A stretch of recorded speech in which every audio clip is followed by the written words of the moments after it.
brilliant, and very brave young man, Thomas Sankara. So just those two people.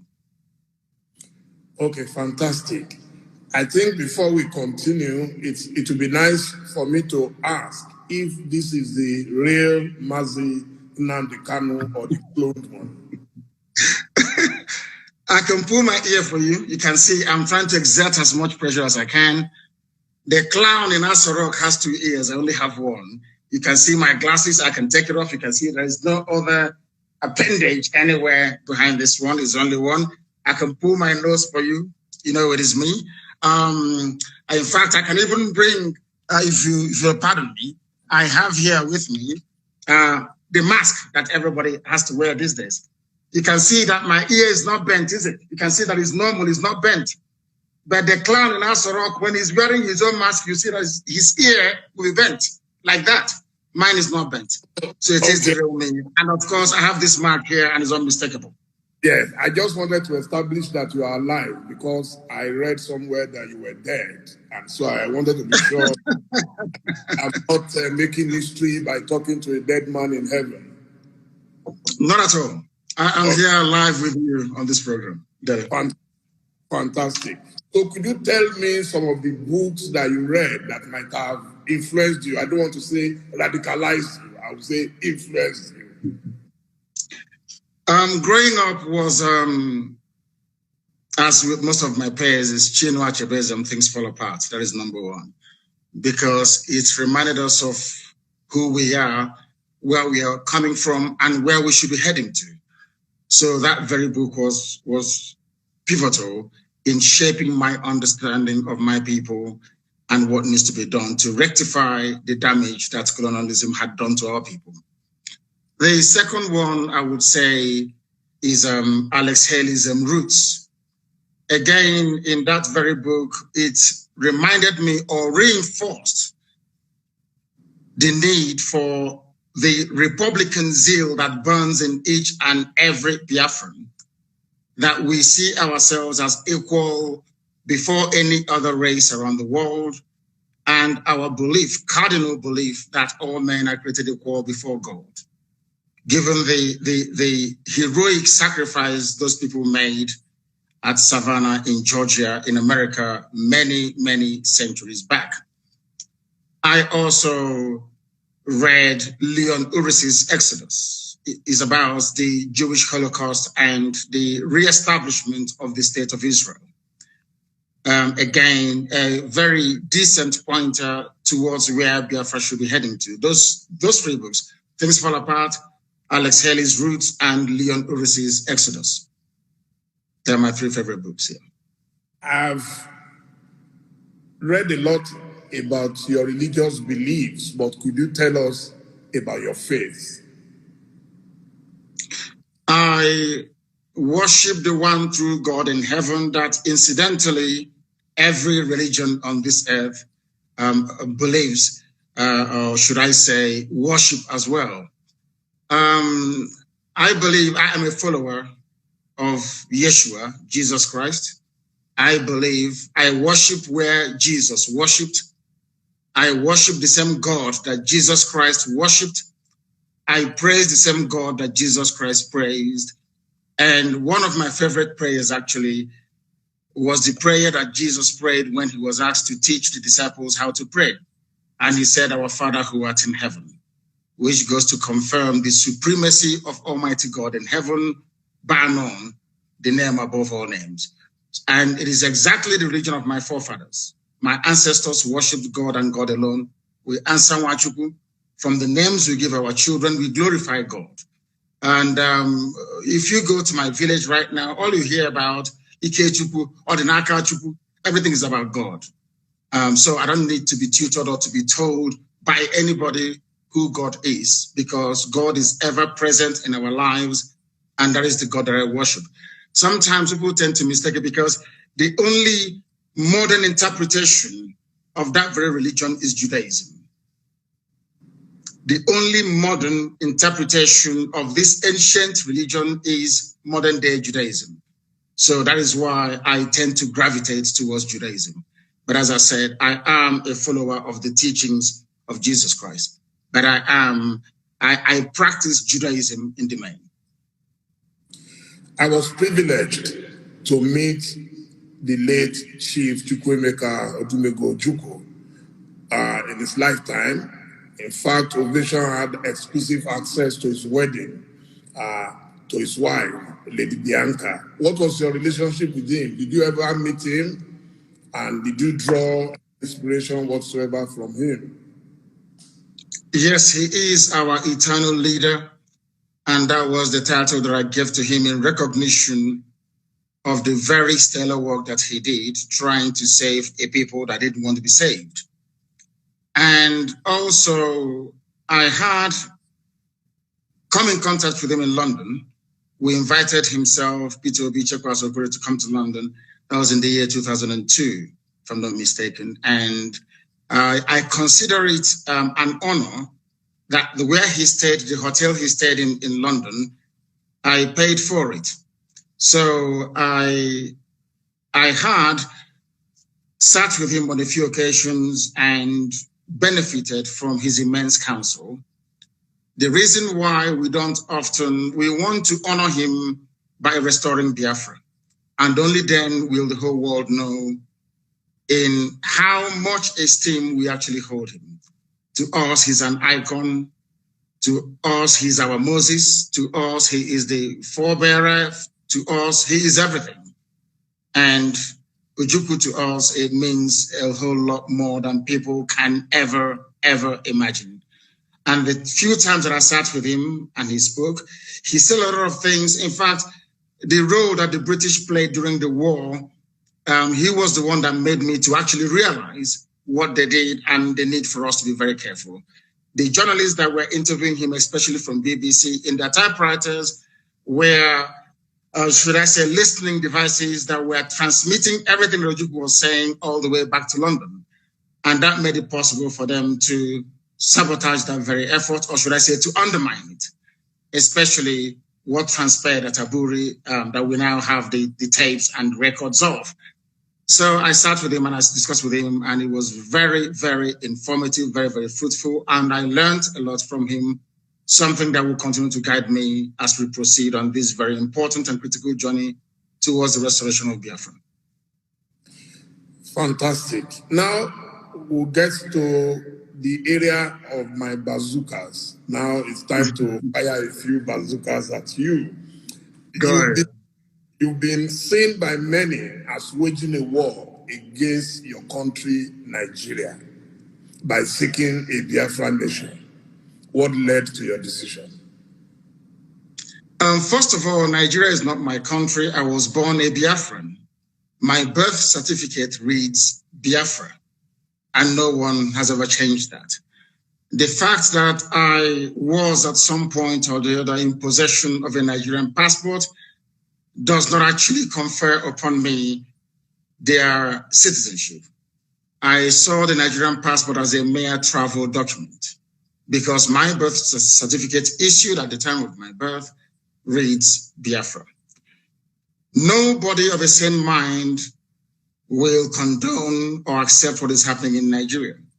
I believe that genuine attempts have been made in the past to try to remedy the wreck that Nigeria is today, but there was a palpable unwillingness on the part of the powers that be to do something about it.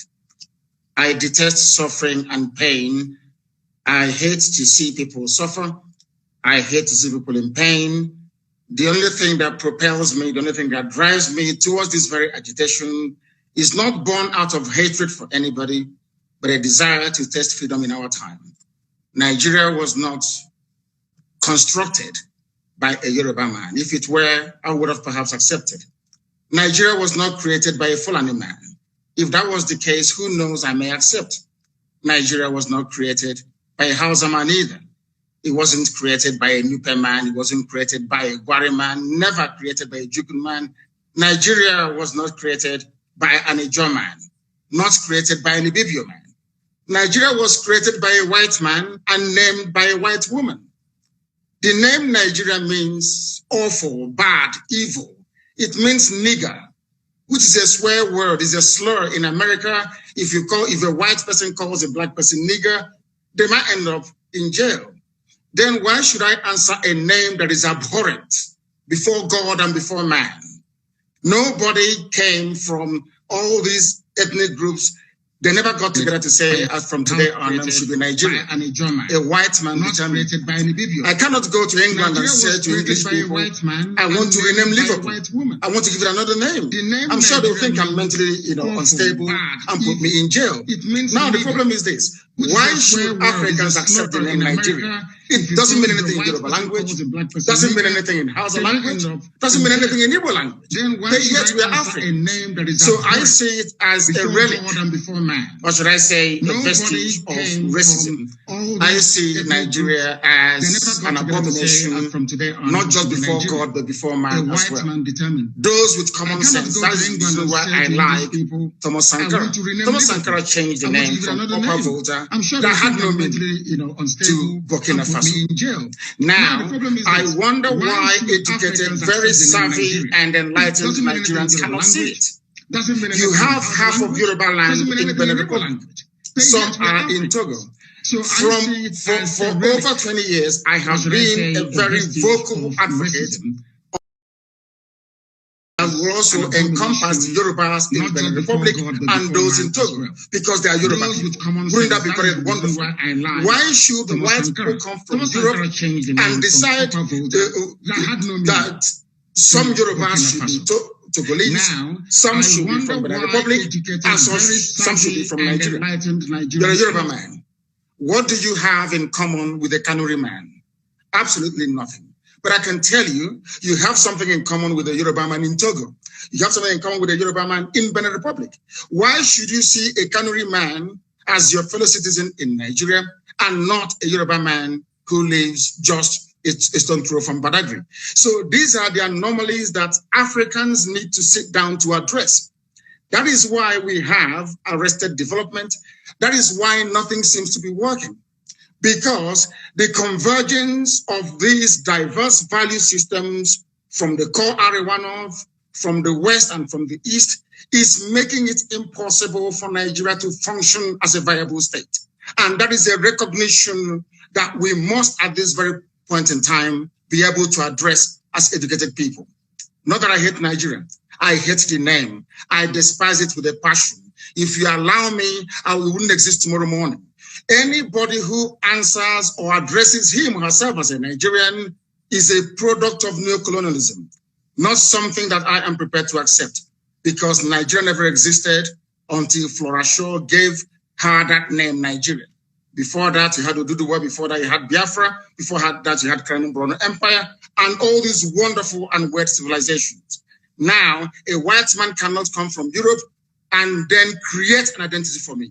Only God in heaven can do that. And I can give an identity to my dog. The only thing you can name are your children and your pets. They are not our fathers. They are Caucasians. We are Black Africans. They have no right being in Africa and giving us names. And that I will never, ever accept. Military and security experts have said it is impossible for any country to fight two civil wars without monumental repercussions. Have you considered this? And what lessons did you learn from the last Nigerian Civil War? The lessons that I will learn from the last war, if I can begin by addressing your last question, is that we should not have given up. Even though we were overawed as a result of a global conspiracy of unprecedented proportions. Biafra-Nigeria war was the Third World War, because in that war, if you leave Nigeria and Biafra alone, Biafra would defeat Nigeria anytime, any day. Pound for pound, Biafra would defeat Nigeria anytime, any day, and I make bold to say this. But Britain got involved. They imposed a no-fly zone over Biafra land. They imposed air, land, and sea blockade to stop us from getting food and arms. But they went behind the back of the world to negotiate with Russia to supply arms to go on. They even brought in Egyptian pilots to fly their planes for them. Nigeria has never won any war in its history.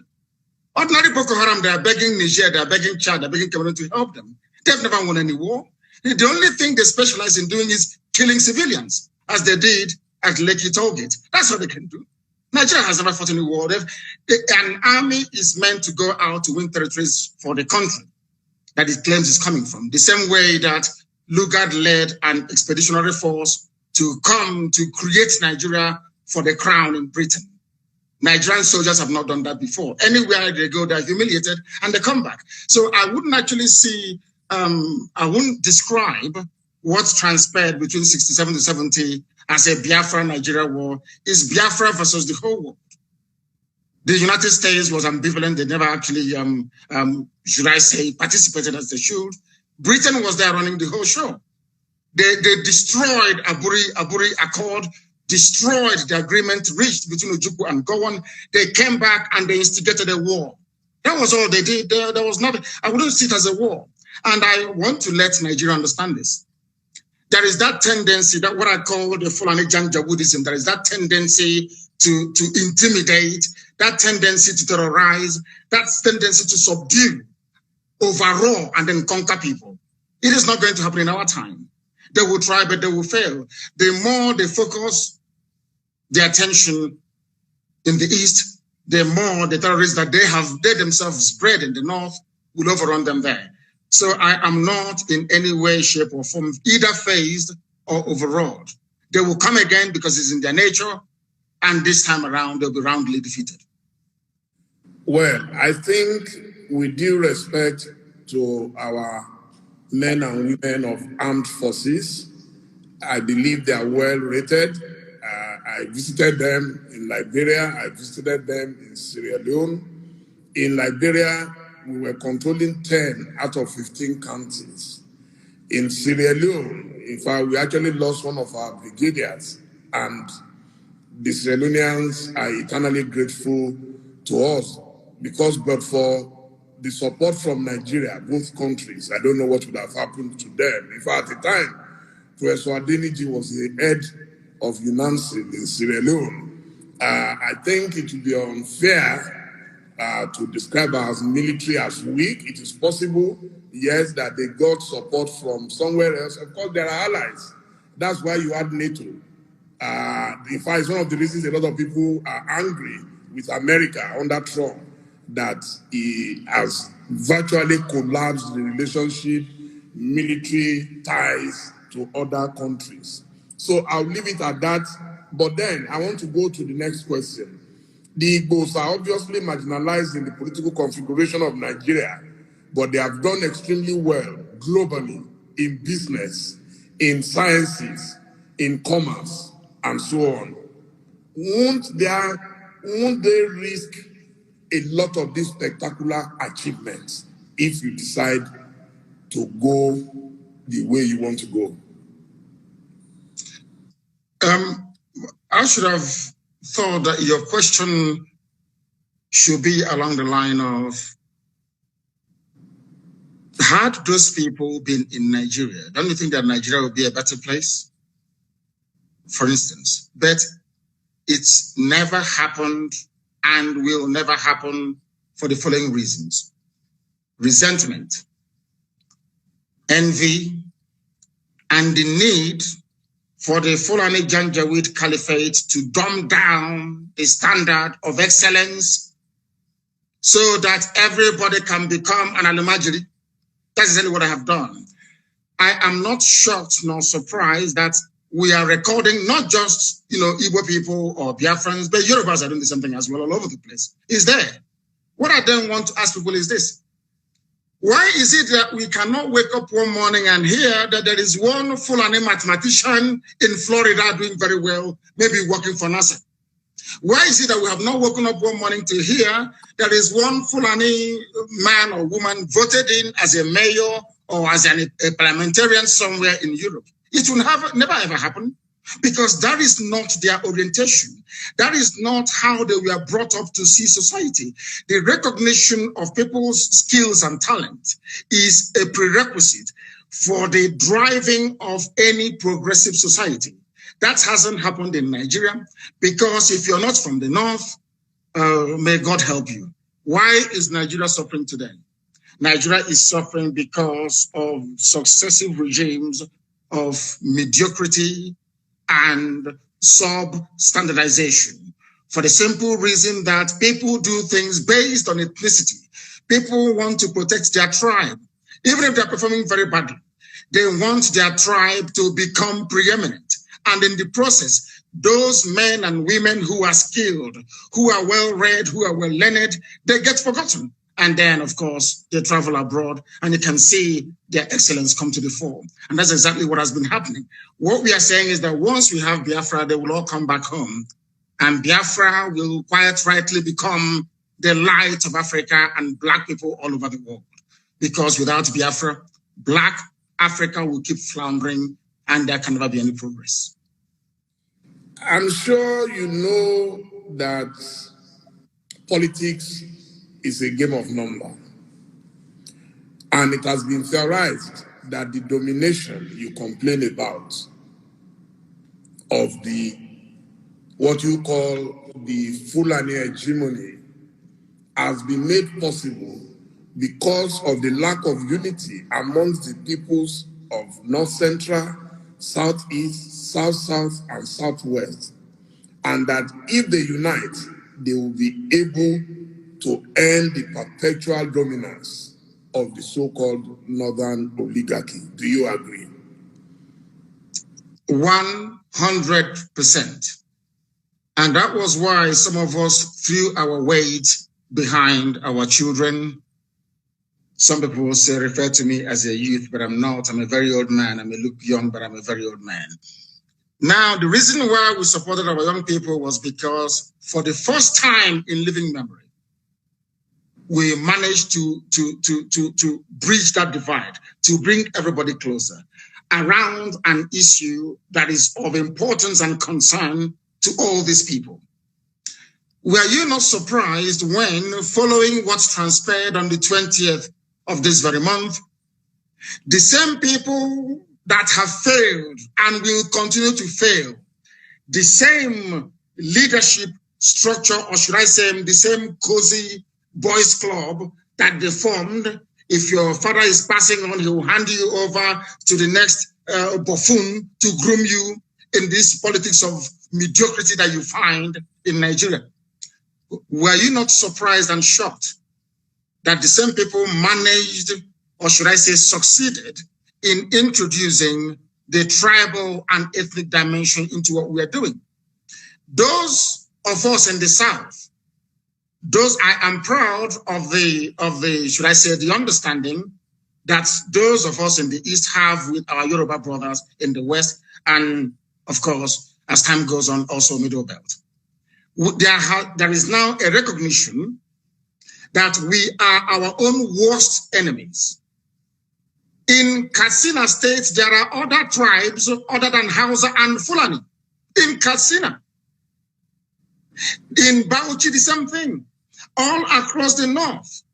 It is not a homogeneous society. The only thing that binds them together is just their language. Underneath, if you scratch the surface, you will begin to see a lot of, they have more ethnic groups in the north than you have in the south.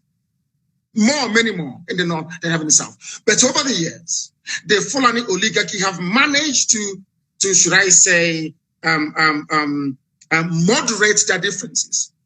And despite what is going on underneath, they have always succeeded in presenting this united front for the north. Anytime we try that in the south, they bring in their, what people are referred to as professional gossipers. They bring in people who will always do their best to divide us, because the north understands. Any day the Igbo and the Yoruba put their differences behind them, get their acts together, for goodness sake, Nigeria will be a better place. Everybody knows that very well. So in order not to allow that to happen, they now appoint, or should I say, rig our governors into office. They go to Ohanese, they bribe a few people to go to Afanifere, they identify one or two people to, should I say, to groom, to do their dirty jobs for them. And what is that dirty job? You saw it in full view and in full display on the 20th. People that claim they went to school, people that claim they are senior advocates, people that claim they're enlightened, were the ones that introduced the tribal and ethnic dimension into that very successful protest. And you can see where we are today. They are rejoicing in the north. They're having fun in the north. That thing they have always done, once again, they have done it. But of course, they cannot break us. This time around, we just want to let them understand this. The unity between the Igbos and the Yorubas is deeper than End SARS protest. It is far more fundamental than they can even imagine. Now, is Biafra your only option, or you are willing to work with other so-called oppressed peoples to form a union like it is in the United Arab Emirates? Everything depends on what the people want. I am a Democrat. I am a Republican by genetic disposition. Anything the people want is what they're going to get. My dream and my mission is Biafra. Let's say during a referendum, people decide we want to be, yes, Biafra is good. We can answer Biafra within a union that comprises of Middle Belt, of Oduduwa and Biafra with a new name. Who am I to say no? I'm a Democrat. Whatever the majority decides is what I'm going to do. But as for us, we are pursuing Biafra. And I will also help the Oduduwa people to pursue the Oduduwa Republic. I will help the Middle Belt to do the same. But one thing is paramount. Should our people decide at a referendum or place beside to say, we want to maintain a semblance of union with Oduduwa and the Middle Belt, who am I to say no? I am a Democrat and I will go with it. But my primary concern now is the restoration of Biafra. An audio surfaced recently, I think about 2 weeks ago. It was sent to me by a family member, in which your voice, we heard your voice, directing your operatives to hit certain targets in Lagos. What led to this in a state that has really embraced the Igbo people of Southeast and South extractions? If that was your voice, do you regret the action, and are you willing to apologize for it? It is my voice, but what I said was cut and joined together to suit the very message or narrative that our detractors were, should I say, determined to peddle. If you listen to the whole broadcast that I made, you will find out that that very audio that those people, those charlatans put out there in the public domain is not exactly what I intended. But I have said this before and allow me to repeat. If by making the pronouncement that I made on that very day that I was misunderstood, or that the true intentions of what I was wishing or willing to convey was somehow misconstrued, then I apologize for it. Because I believe that it is very, very important that we understand this. I wouldn't want to do anything, either knowingly or unknowingly, to inflame passions in the West. I wouldn't wish to do anything that would cause my Yoruba brothers and sisters alike to think, should I say, to become jittery about what our true intentions are. You made reference to your operatives. I was addressing Nigerian youths right across Nigeria, not just in Lagos. And given the heat of the moment, people were being massacred. I'm not sure that most of those commentators and apologists for Asorok have had their homes invaded before. When Fela speaks, you can hear the way that Fela speaks all the time about Nigeria Army and Nigeria Police. Why? Because Fela was a witness when his house was invaded, and the mother died as a result of it. There's something happened to me. As a result of Nigeria military invasion of my house, my father is dead, and my mother is dead as well. So when people like us with a first-hand experience of the brutality of a very primitive security architecture in a country as backward as Nigeria, you can then begin to appreciate where we're coming from. If I spoke out of turn, if people who listened to what I said misunderstood the true intentions behind the words that I uttered that night, then I do unreservedly apologize, because Nobody can divide the Yorubas and the Igbos anymore. It's not going to happen. They will try, but they will not succeed. That I can assure them. What is of concern to us is that those responsible for the slaughter of those people are held responsible. The same way, I hasten to add, that those who are responsible for the murder that we ordered today going on in Obibo will be held accountable. They will and must be held accountable. I do apologize if I offended anyone, but no offense was intended in the first place. I gave an order to Nigerian youths right across the board to do what they did because the Nigerian state is evil. They believe in killing their own children. They believe in suppressing free speech. They believe in breaking up peaceful assembly with the use of force. That type of nonsense must come to an end, and they must be taught a lesson, and that was exactly what we did. Okay, let me confess that it was actually that audio that led me to looking for you. You see, I believe that journalists must help their nation to understand some certain people and personalities like yourself. And I want to say at this stage that I'm sending my special thanks to two people. One of them I can mention publicly, the other would not want me to mention him. And the first is Femi Fanikaude, my very dear friend and brother. I contacted him because I knew there is a special bond between the two of you. And he contacted someone else who contacted you. And I want to say thank you to both of them so they know themselves. What is the relationship between you and Femi that every time I see that you are in the same direction? He is very brave. He is urbane. He is polished and very erudite. He is a scholar and a conscientious one at that. You know, in Nigeria, you have scholars, people who just study for the sake of it, people who just read for the sake of it. He practicalizes what he understands to be humanity. And that is why I love him, I respect him, and I call him a brother. He epitomizes what any intellectual should aspire to be. You intellectualize that is very true or very good, and then you must have a human side to yourself. He is de-tribalized, as you well know, and I'm sure that in time to come, he will have a very great role to play, if not in Oduduwa, but also in Biafra. If Biafra were to come tomorrow, I would take him. And I'm sure that he will have a lot to contribute in making Biafra a better place for everybody to be in. So I have not only love for him, but also have regard for him. Now, I'm sure you are aware that there are efforts to start a movement that will bring the Yorubas and the Igbos together and closer. Are you willing to play a major role in that union?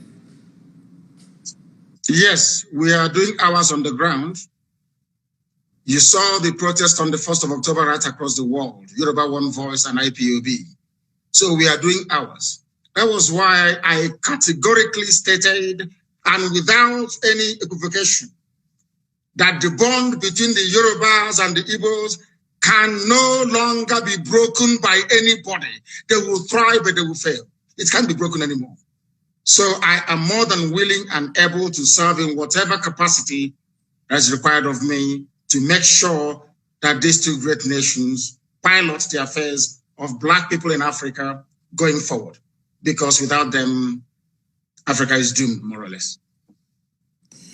Now, I will plead with you to take the next question very softly, because as a Christian, I believe my faith teaches me to render unto Caesar the things that are Caesar's. So which means I respect constituted authority. My question is about your best friend, our president and commander.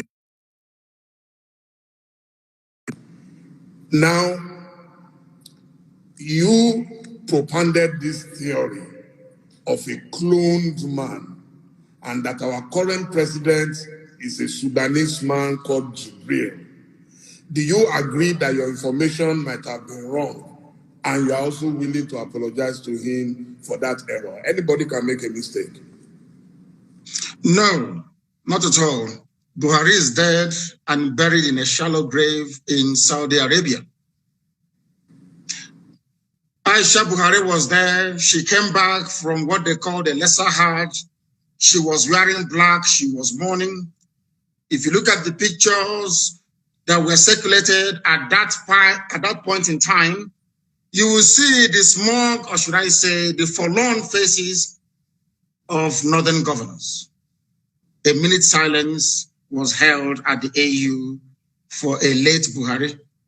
Even Her Britannic Majesty, Queen Elizabeth II, also penned a condolence message to the people of Nigeria before the cabal took over and asked her to rescind it, which she did. Buhari is dead, and I'm prepared to stake Biafra on it. If you, Dele Momodu, can go and prove to me, I'm not asking you to do anything too complex. If you can go and ask this man you call Buhari, whoever it is in Asarok, to come outside, don't do very much, address a panel of Nigerian youths, maybe 20 of them, and speak Buhari's mother tongue, which is Fulfude. I will give up Biafra, I will apologize to him, and I will submit myself to any authority on this earth to do with me as they please. There is no Buhari. Jibril was there. Jibril followed Abba Kyari to Cuba and ran away from there and never came back. The man you have now in Asarok is from Niger Republic. His name is Yusuf Abubakar Muhammad. That's his name. Yusuf Abubakar Muhammad. Even Shekau knows who he is personally and was mentioning his name as well. It is not Buhari. The old Buhari that you and I know, the country cannot be burning and he will restrict himself to only 12 minutes of edited broadcast. Impossible. Impossible. Anybody that knows Buhari, even if he's dying, he must speak because he fought in his own understanding to keep Nigeria one. Anything that impacts or threatens the territorial cohesion and integrity of Nigeria, the old Buhari, in fact, he will be in Lagos. The old Buhari will be in Lagos, I'm telling you. But this little, have you not seen him? With his fresh hands of a 35-year-old. He cannot wear this. He cannot wear this. Because if he wears this, his ear will bend. Because it's rubber. Silicon. We know about AI technology. It's deep fake. Please Google it. You're a media man, you must know this. I can replicate this very interview with your face showing us having this conversation, but it is not you. You also saw that some eagle-eyed investigators managed to discover that there was actually a microphone, a loudspeaker on the table. It's everything that they claimed that Buhari was saying was coming from a loudspeaker. From a loudspeaker. Very, very sad indeed. These are the things that the world must understand and come to terms with. That the person you are calling Buhari is not Buhari, and I can stake my life on it. If he comes out tomorrow and takes, or should I say, address any press interview live without Garuba Sheikh who bring this, telling people to court. If he can come out tomorrow, a panel of journalists will, in fact, no, not journalists because some of them are corrupt, youths will address him. There and then you will know that Buhari is no more. There is no Buhari. No country. How can you have a country you claim you're proud of, and that country is run by 10-minute video recorded every 4 months? What sort of country is that? Every 4 months you issue a pre-recorded video to address 200 million people. What an insult. What an insult. In a time of crisis, there is COVID-19, people are agitating, they're very restive. The only thing you can do is 10 minutes video, laughable and absolutely absurd, and no sensible person should be able to tolerate it. Buhari is dead, and I stake my life on it. Please don't stake your life on it, because I am very, very convinced that he is alive. I have been meeting Buhari since 2010, okay? And the last time I met him was 2 years ago inside Aso Rock with a former president of Africa. I met him, we interacted, he cracked jokes with me, he even said, Dele, it seems you've added weight. I am telling you that I am not foolish not to know the person I've been seeing for 10 years. I've worked closely with him on his campaign. And yes, you could have your theory why you think, you see, my own theory is different. Because he was very sick, a lot of people thought that he would die and God restored his life. And I think that is why you think he is dead. I am personally convinced that he's alive. I believe that a man like President Olusegun Obasanjo will not go and hold any meeting with a cloned president of Nigeria. If I can't vouch for any other person, I know that Obasanjo will never agree. He will talk. There is a saying where I come from, Dele. If you see something that is greater than your farm, you sell your barn where your harvest of yam is, where you store your yam, because that is the greatest thing that any Igbo man has in the olden days. If you see something that is greater than your farm, you sell your barn. And you could be a robber. They do not want to expose that the fact that Buhari is dead, because everybody depends on the oil and gas coming from Biafra land. Without oil and gas, Nigeria will be worse than a banana republic. There will be nothing happening there. Nigeria runs what is called a rentier economy. You sell oil and gas to import everything you need, including toothpick, including Indomie and pasta. So what is called the doctrine of stabilization. If you come out and you announce that Buhari is dead, there will be pandemonium everywhere. In fact, the US government feels that if they allow a precipitous collapse of Nigeria, it may impact the wider region. That is what the Africa desk at the State Department has been doing for very many years. So if you expose the fact that Buhari is dead, it will cause pandemonium and there will be regional destabilization. And you will have a whole load more of foreign terrorist groups to contend with. Now you have 7. Many more will come up. They do not want to turn northern Nigeria into another Yemen, Afghanistan, or Syria, or Somalia, for that matter. That is the only reason why they're keeping quiet. And everybody's hoping that he will make it to 2023 so that Aisha can go with the boyfriend and relax, because Buhari is dead. Absolutely dead and confirmed. Look at the hands of your, I can become a trained. You have seen that little boy they call Tagwe that used to mimic Buhari, speak the way that Buhari does, crack Buhari jokes. That little boy is an Igbo boy. They've not given him a Fulani girl to marry. You know that little boy called Tagwe, he's a comedian. He mimics Buhari. These things happen. People can mimic Obama. People can mimic whoever they want to mimic. There are expert actors who can do all of these things. But let me make this very clear to you. It's a very simple thing. I'm not asking for a DNA test anymore. If Buhari can hold a meeting, the man you call Buhari, with Nigerian youths to ask him questions and speak his mother tongue Fufude, then I will give up. But I can assure you categorically that you are one of those that they have deceived, but they cannot deceive us. It was a well-choreographed, well-planned, and executed with military precision. They knew what they were doing because Britain is in charge. Britain is in charge. The same way they took charge of the NSAS protests. You were there, you were watching. When British High Commissioner went to Lagos, did not see the Lagos State Governor, but saw Tinubu. Not up to 48 hours, the army came and started shooting. And now, as they say, the rest is history. The people controlling you are those that created you.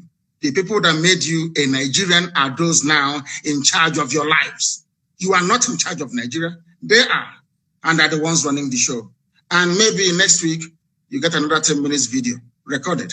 The old Buhari couldn't have done that. Ask Obasanjo, how many times did you allow them to broadcast a recorded speech in a time of national crisis? How many times? Obasanjo will tell you no. Jonathan did something. Only this thing that they put up there. Now, I will ask you to put on your face mask. Put it on. Put on your face mask. Let us see. Do you have one with you? Yeah. Ask them to bring it for you. Put it on. Your ear will not bend. Your ear can never bend. It's impossible because you're a human being. You have cartilage in your ear. But if this ear is made of silicone, as the one that Aisha's boyfriend is wearing, once you put on mask, your ear will bend. Simple. And that is why we have common sense and brain. Keep asking yourself. They took a picture with Jonathan, with everybody, with Yemi Osinbajo. None of them had their ears bent. Only Buhari's ears were bent. Others were wearing the same mask, but only Buhari's ear was bent, meaning that it's made out of rubber, silicone. The person that's not Buhari and can never ever be. Please go ahead. Okay, so do you have a map for Biafra? Where will it start from and where will it end?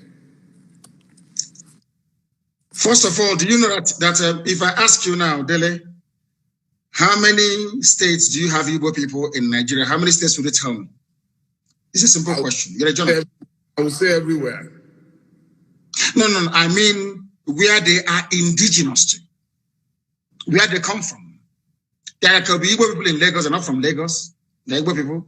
If I ask you right now, how many states in Nigeria do you think that Igbo people are indigenous to? How many would you say?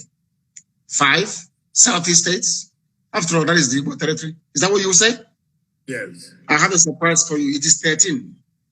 Igbo people are indigenous to 13 states of Nigeria, 13.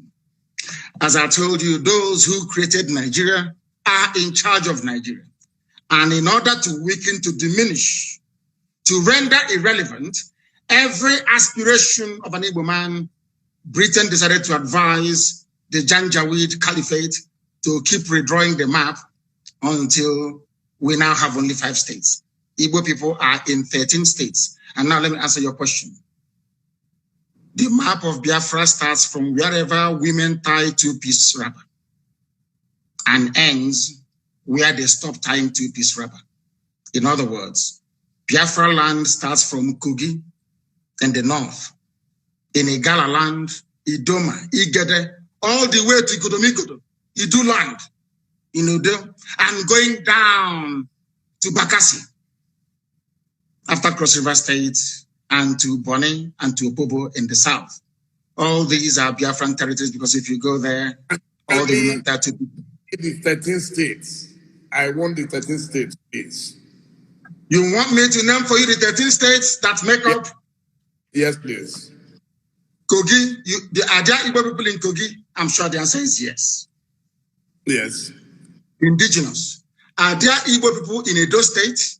Yes. We agree. In Edo State, there are Igbo people. I'm not talking about Tubiaja, which is Ishan. We'll come to that later. I'm even talking about a place called Igbo Akere. Igbo Akere. Are there Igbo people in Delta State? Yes. Are there Igbo people in Benue?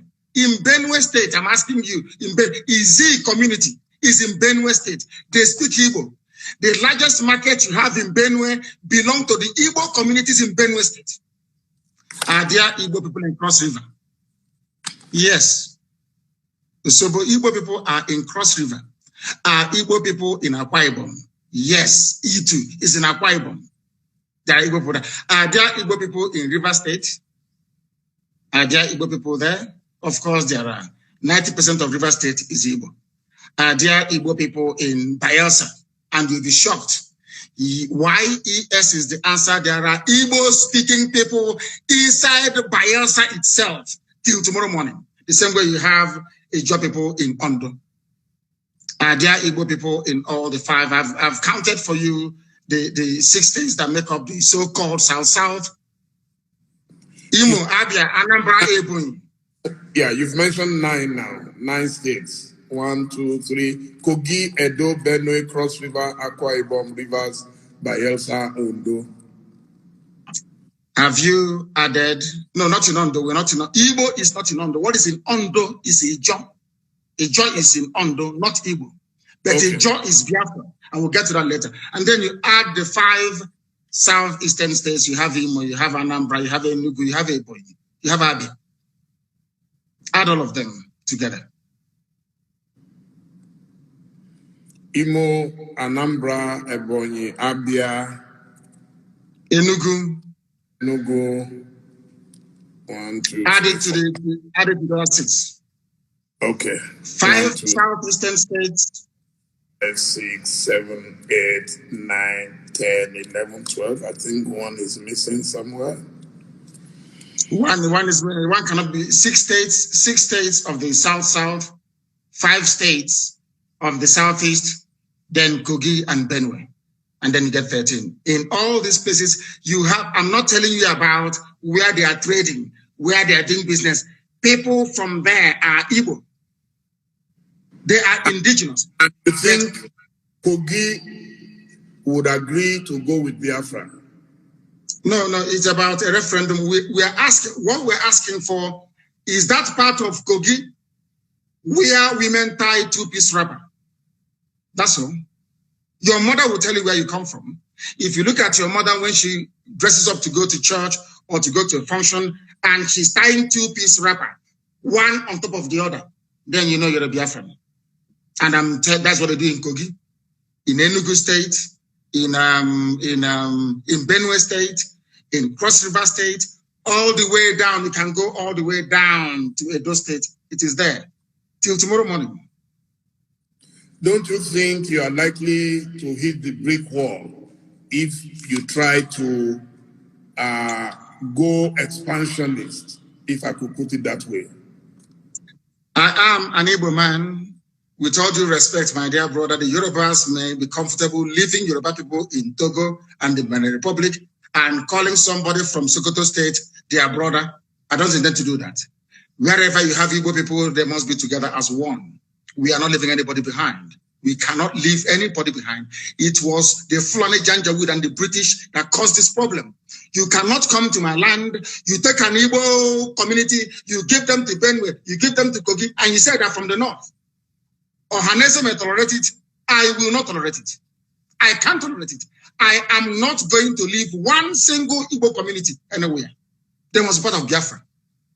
They must be part of Biafra. What happens? Let's say the other people that you are fighting get provoked and they decide to call you bluff and say, okay, Igbo people in Kaduna, in Katsina, in Sokoto to detent Israel. How will that fit into your plan? Quite frankly, before you answer, let me do it as a double warning. And what if the Igbos in those places say they are not interested in joining you? Hallelujah. We say good riddance. Everything we are doing is based on the consent of the people. There must be a referendum, or should I say referenda, which is the plural, right across the board. We are going to ask people ethnicity by ethnicity where they wish to belong. If they say we want to be part of the Janjaweed North, where once in a while you lose your daughter, your wife could be raped, oh, well and good. We let them go. I am a Democrat. I'm not going to force anybody to do anything. And Biafra must come via a referendum. People must agree to it. We are not forcing anyone to do anything. Everything we are saying and doing is geared towards one outcome, a referendum. If they agree, fine. If they don't agree. So who is going to organize this referendum that you've been talking about? The United Nations will have to organize it at the right time. They will. If it is not organized, what is your plan B? We continue with civil unrest and civil disobedience, boycott of elections. As one of our great heroes said, we will boycott all boycottables until we get what we want. The British never wanted to leave Africa, but they did. Russia never wanted the Soviet Union to break up, but it did. Serbia never wanted Yugoslavia to break up, but it did. Sudan never wanted South Sudan. They never wanted South Sudan to be free. They're free today. Ethiopia never wanted, excuse me, Eritrea to be free, but today Eritrea is free. So that tells you all you need to know. It is not in their hands because you know what? Power belongs to the people. Anything we want is what we're going to get. Once again, I want to ask this. Do you think this dream is realizable without a war? And are you prepared to fight another war? This dream can be realized without a war. And let me put it this way, as soon as the people, the various ethnic groups in Nigeria realize what Nigeria means to each and every ethnic group, they will subscribe to our position. So it is realizable without a war. Before the white man came, let me ask you this, because it's an interview, which means you can ask me questions and I can ask you. Before the white man came, was there any Nigeria? Before the white man came, did Nigeria exist? It's a simple question that I'm asking you. Did Nigeria exist before? It didn't, no. It didn't exist. Then why are African people, black people dying over something that they did not create? Did any Yoruba man create Nigeria? The answer is no. No Igbo man created Nigeria. No Hausa man did. No Fulani man did. No Kanuri man did. No Jukun man did. When you come to Nigeria, it's always a debate about it is our turn. It is our turn. It is our turn to rule. Now, there are over 250 main ethnic groups in Nigeria. If you keep rotating the presidency every 8 years to each and every ethnic group, times 8 by 250, how many years are you going to get? So some people will die many times over. They will reincarnate many times over. The presidency hasn't come to them. Nigeria is a joke and an absolute mess. It was not created by black people. Therefore, it cannot be sustained by black people. I want to see an Africa where a Yoruba nation, a Yoruba mega nation extends from Togo all the way to Edo State. That's what I want. Because that is authentic Africa. I don't know why Africans are so beholden to something that's alien to them. Are you a white man? The looker that created Nigeria is a white man. What are you doing as an African defending something that a white man created out of, should I say, a racist intent? Nigeria was an ordinary company, Royal Niger Company, an ordinary business venture that the British converted into a nation. And Africans are killing themselves, trying to maintain something that a white man created. Sometimes I wonder what type of God made African people. I don't understand it. And that is why you have this neo-colonialism. That is why the British High Commissioner had to go to Tinubu to ask him, how do you end this protest? Because if this protest continues, you're jeopardizing our oil. Nnamdi Kanu can use it as an advantage to go and get Biafra. They asked the army to go in and kill people. You people are being ruled by your colonial masters. Your fate is not in your hand. You're in a country that is 60 years old, so to speak. There is no electricity. If I am a Nigerian, I can't come out and say I'm a Nigerian. I'll be ashamed of myself. For 60 years, you have no electricity. For 60 years, no good roads. For 60 years, no good schools. For 60 years, your politicians are traveling abroad for medical treatment. I ask you, what is there to be proud of about Nigeria? Name one thing you can be proud of. Name one thing. It's a question I'm asking you, Dele. Tell me one thing you can be proud of in Nigeria. Nigerians are amongst the brightest people in the world, including the Igbo people, of which you are one. You're a very brilliant man. That is Nigeria in your DNA. I was born a Biafran, not a Nigerian. Nigeria is a historical mistake. Was there a birth certificate at that time that wrote Biafra on it? Of course, yes. You want me to show you? I will show it to you. I can email it to you. It's not here with me right now. I can email it to you. My person is Biafra. I don't mind. I will email it to you. So you see, what I'm asking is, if Nigeria never existed until the white man came, why are you, as a black African man, defending it? What's a white man created? Why? When you have Yorubas in Benin Republic, Yoruba is in Togo, they speak your language, they eat your food, they dress the same way you do, you have the same culture, the same value system, the same orientation, and I'm asking you, and the white man came from Europe and said, oh, you are Yoruba from Togo, you speak French. You're Yoruba from Benin Republic, you're going to speak French. But you, you're Yoruba from Nigeria, you speak English. Are people not perturbed by that? That level of dehumanization, that level of subjugation.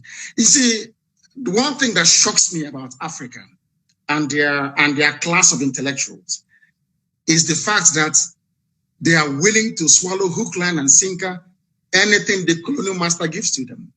And I've asked you this very question. Can you go to Europe and create a country as a black man? The answer is no. Then why must you accept what a white man is doing in Africa? Do you see why we are poor and very backwards? Do you see why Nigeria can never have 24 hours of electricity? Never, ever, ever, ever. Because the foundation is faulty. The orientation of Fulani Janja, people were protesting SARS killings in the South. Fulani people in the North were busy having fun and laughing and smiling. And you want to be in the same country with them. Your value system, your reasoning, your understanding, your orientation can never, ever be the same. Never be the same. Why did Britain leave the EU? Then I'm asking you, are they not Christians? Are they not Democrats? Don't they believe in free trade and voting people in and voting them out? But then why did Britain leave the EU? Why? The same Britain that left the EU is asking me not to leave Nigeria. Nigeria that is only 100 years old. Your grandfather was not a Nigerian. Was not. So why must you throw away the history of your family, the rich history of Yoruba people? Because a white man called the place Nigeria. Why must you do that? Why? Can I go to England and name them and name them Albania and say all your history is now gone? We are doing our ancestors a disservice. And let me tell you why Black Africa cannot go forward. Some people, not you, some people accepted this nonsensical balkanization of Africa with their useless flag independence. And your ancestors are in the grave. Your ancestors that existed before the white man was born, they're in the grave. You jettison their history and their identity. You banish it, you denigrate it, you insult them by accepting this garbage called Nigeria, and you want them to be happy with you. That is why no Black African country can see development. No Black, you see South Africa. When whites were running South Africa, everything was good.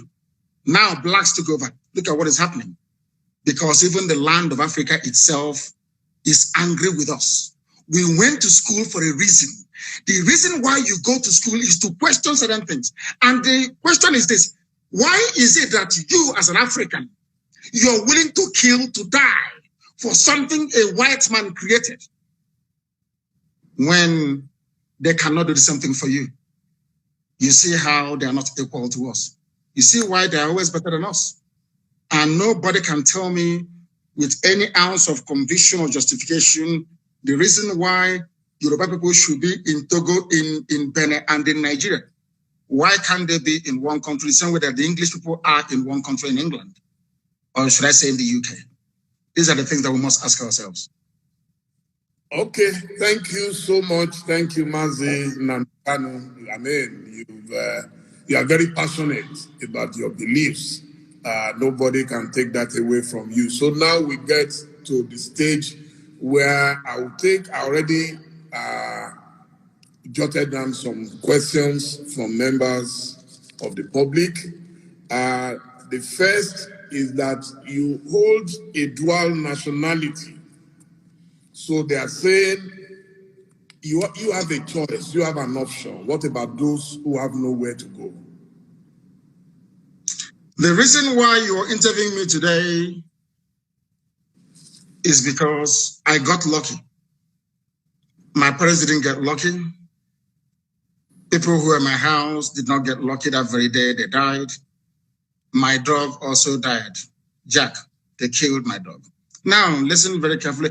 People don't understand. You see, there is a level of flippancy in Africa, and should I say, we don't interrogate any concept or phenomenon with a great degree of sincerity.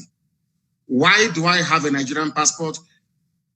The same way that Awolowo, Chief Obafemi Awolowo, held onto a British travel document.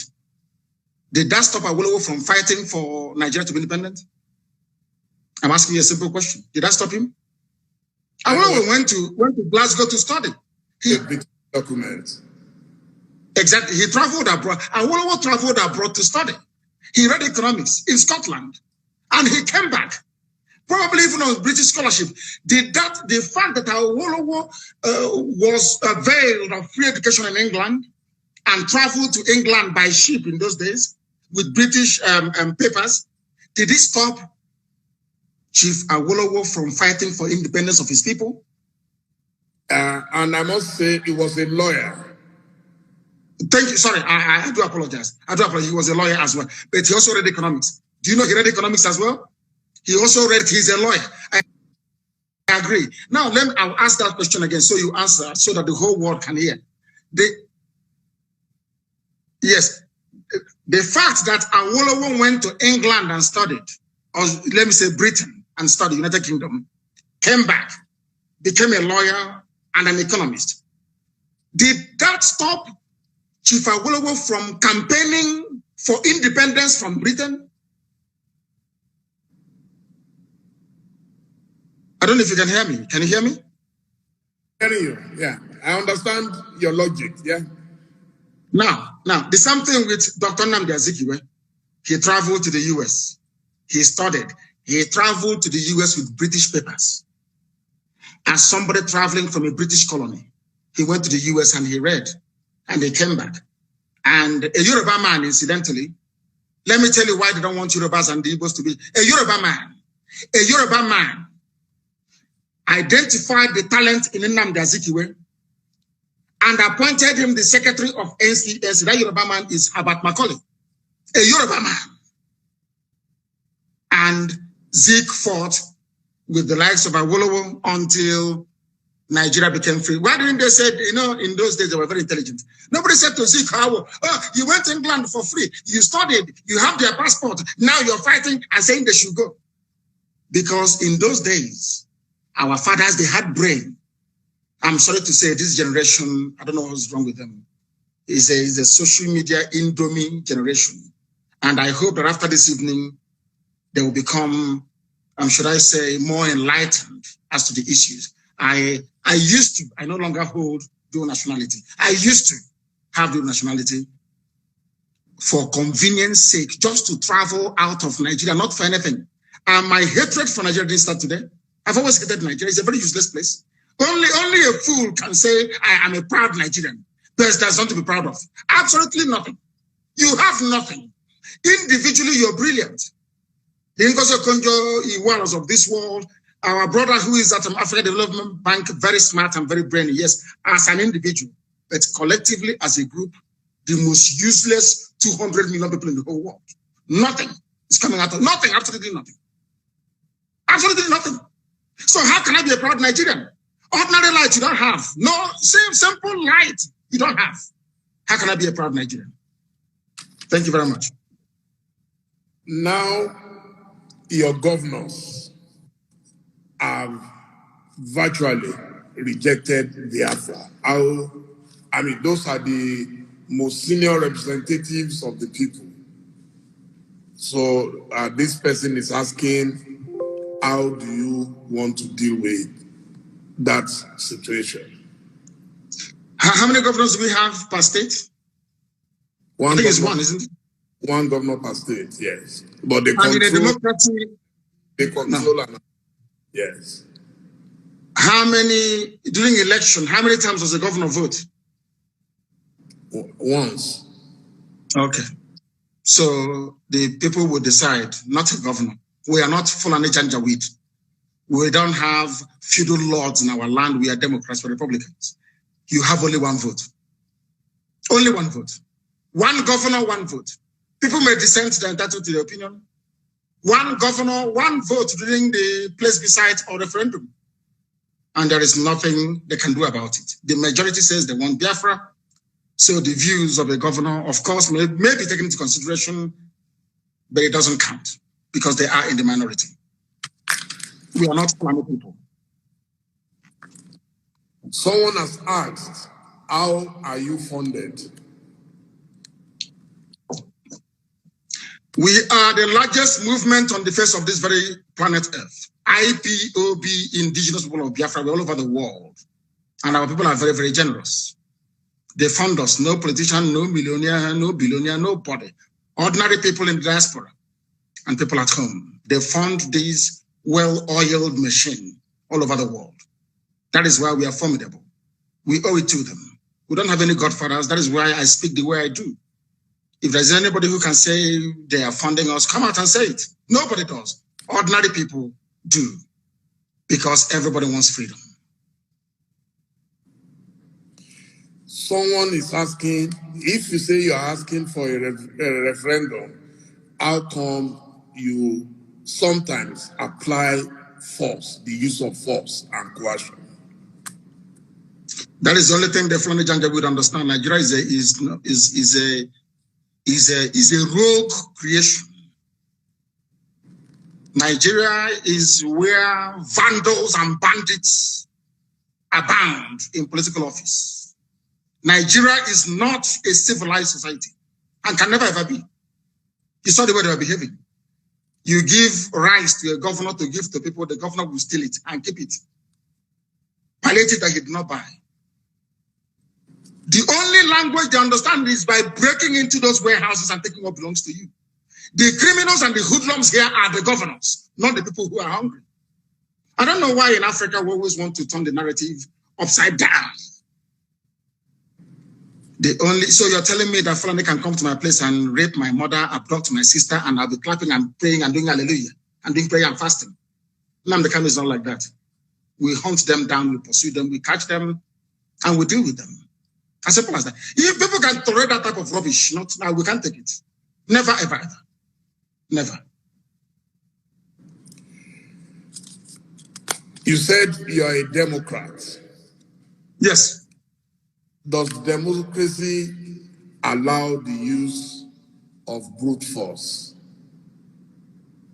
Is Nigeria not a democracy? That they were in Lekki shooting people. That their constitution says should not be shot. People praying and singing national anthem, we are shot. A constitutionally granted right. The state of Nigeria violated it. They are the ones that brought violence, not us. As they say, those of them that make peaceful revolution impossible, they make violent revolution impossible. They make it possible, rather.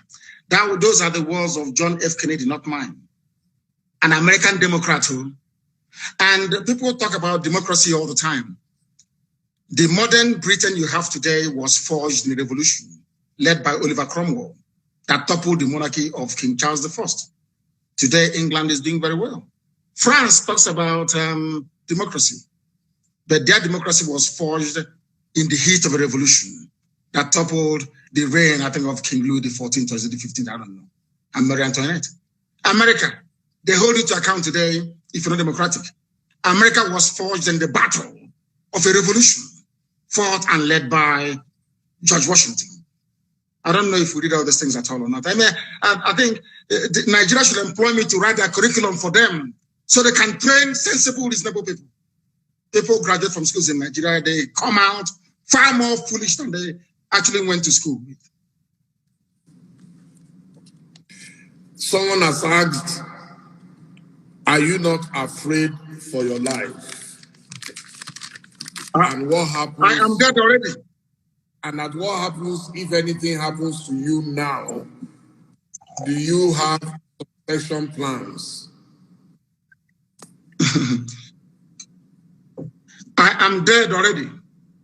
I was pouring some water to apologize. I am dead already. The only thing that can bring me back to life is Biafra. This life is meaningless without freedom, not just freedom. As I said before, I traveled to England to study for a reason and for a purpose. You cannot tell me that in England, they have gas piped all the way from the Scottish gas fields. There is 24 hours a day electricity. There is gas. If you're homeless or if you're unemployed, the government can give you what is called housing benefit.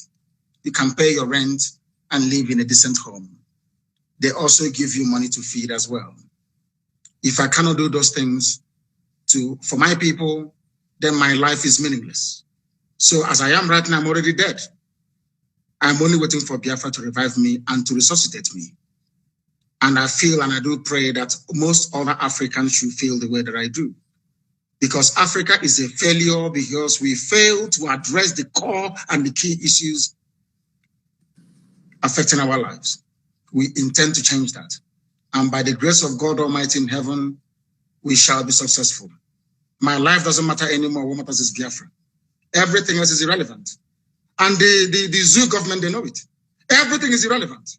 The only thing that matters to me, God is my witness, is Biafra, nothing more. I'm not doing anything. I don't have a car. I have nothing. The only promise I said to God is, give me Biafra, that's all. I don't want anything else. What am I doing with money? What am I doing with cars? I don't need them. The Biafra I do need. Now, someone says, if you disagree so vehemently with the English people for what you believe they've done in Nigeria, how come you accept their protection? They are not protecting me. I'm sure if they have a chance to kill me, they will kill me. They're not protecting me. The only people that ever protected me was the state of Israel. Nobody else has ever protected me. Only Israel did. So if they have a chance to kill me, they'll kill me.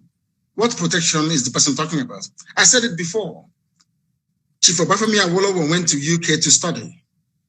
Chief Obafemi Awolowo, because there's one good thing about the UK. If you study there, your eyes will open. You see how vocal and vociferous the protest in London was.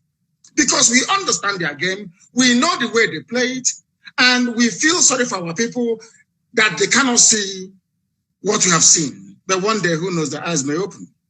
But as I keep saying, anything we do to ensure that freedom comes, not just to Biafra, to Duduwa, but to everybody, every ethnic group, I am all for it. So could you tell me a bit about your project, the Radio Biafra? Radio Biafra of the Radio Freedom under Abacha. So I know a bit about pirate radios. So that's why I'm asking. It's not a pirate radio. It's not pirate. Radio Biafra is registered in England. It's not a pirate radio. It is actually registered. It's not a pirate radio. That was the argument they were making before. And when they asked the UK to shut down Radio Biafra, UK told them we can't. It's a legitimate business. You know, it's a legitimate concern in the UK, so we can't shut it down.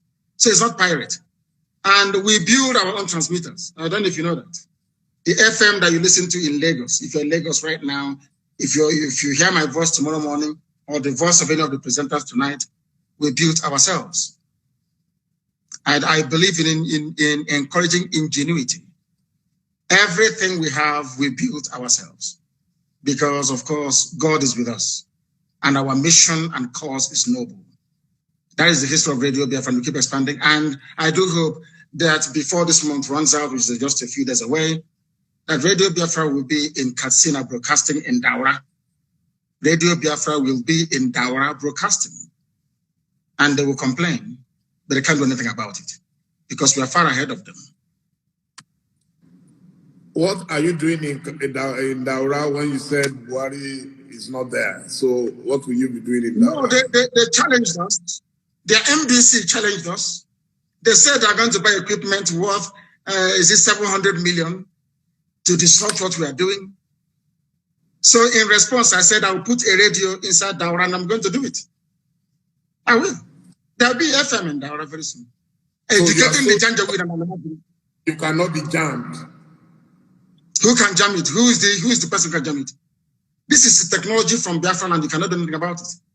That is why the Catalonia line is running helter-skelter to stop Biafra, because they know that once Biafra comes, maybe an African country can now put a man on the moon. They don't want that because they know what we can do. And I'm saying it out in the open. They should try all they can to stop us. They cannot stop us. Eventually, we're going to win. Because this is God's project, not man's project. It's God that said Biafra must come to cook them up with me, not man. On this note, I must say a big thank you to you for a very, very elucidating session.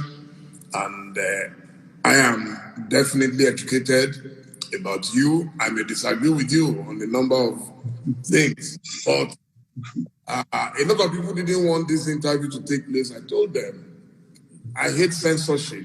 I was a victim of censorship. Everybody must talk.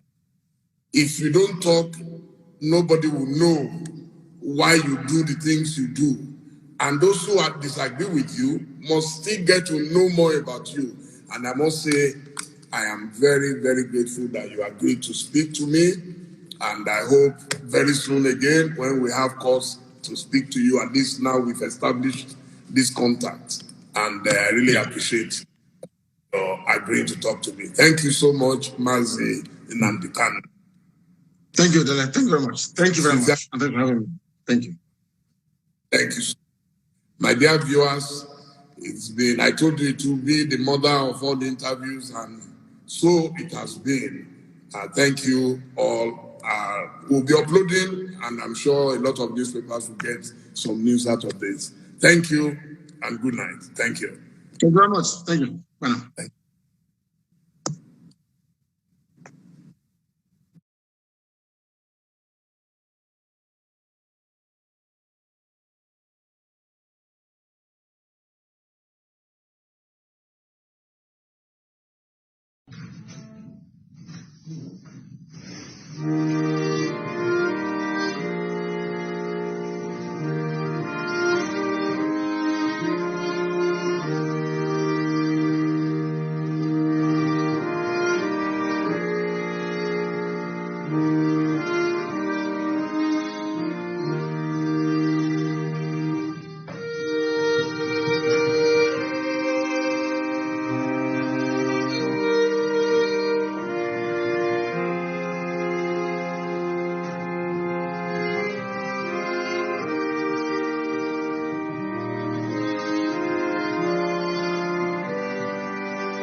Another Savior.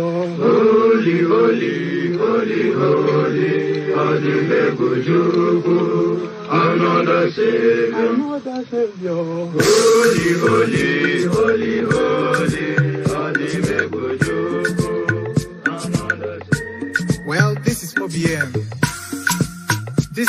dedicated to the gallant heroes of the Nigerian Biafra War and IPOB families all over the world. I remember the Nigerian Biafran War, in the thickness of the Biafra genocide. Hey, one man revived the vanishing hope to life. Let the great Biafran army to fight, and they were singing out, holy, holy, holy, holy, all the Momodu is another Savior.